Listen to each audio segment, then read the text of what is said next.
السلام علیکم۔ بسم اللہ الرحمن الرحیم۔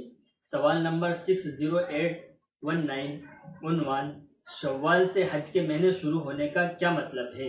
سوال: حج کے مہینے سورہ بقرہ آیت 197 میں ہے کہ حج کے مہینے معلوم ہے یعنی معین ہے، اور حج کے مہینے تفسیر ابن کثیر میں یہ ہے: شوال، ذی قعدہ اور ذی الحجہ کے شروع کے 10 ایام۔ کیا ان میں سے کسی مہینے میں حج ادا کیا جا سکتا ہے؟ کیا ہم شوال میں حج کر سکتے ہیں؟ جبکہ نبی کریم صلی اللہ علیہ وسلم نے 6 ہجری کو حج کرنے کی کوشش کی تھی، لیکن صلح حدیبیہ کی وجہ سے آپ علیہ السلام کو واپس ہونا پڑا تھا، اور وہ ذی قعدہ کا مہینہ تھا۔ سورہ فتح آیت 25 میں قربانی کے جانور کو قربان گاہ تک بھیجنے کے بارے میں ہے، اور وہ حج کا وقت تھا کیونکہ عمرے کے لیے جانور ذبح نہیں کیا جاتا۔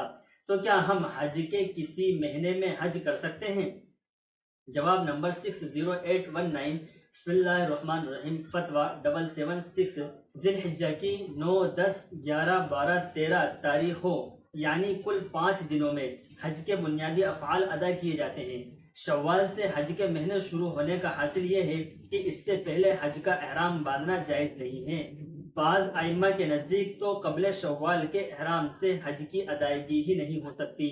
امام اعظم ابو حنیفہ رحمۃ اللہ علیہ کے نزدیک اس احرام سے حج تو ادا ہو جائے گا مگر مکروہ ہوگا۔ معارف القرآن صفحہ 482 جلد 1 تفسیر آیت 197 سورہ بقرہ۔ خلاصہ یہ ہے کہ حج کے بنیادی افعال جیسے وقوف عرفہ، وقوف مزدلفہ، رمی جمرات تو ان معینہ تاریخوں ہی میں ادا کیے جائیں گے، ان سے پہلے نہیں۔ ہاں، حج کے مہینے شروع ہوتے ہی حج کا احرام باندھنا جائز ہے۔ واللہ تعالی عالم۔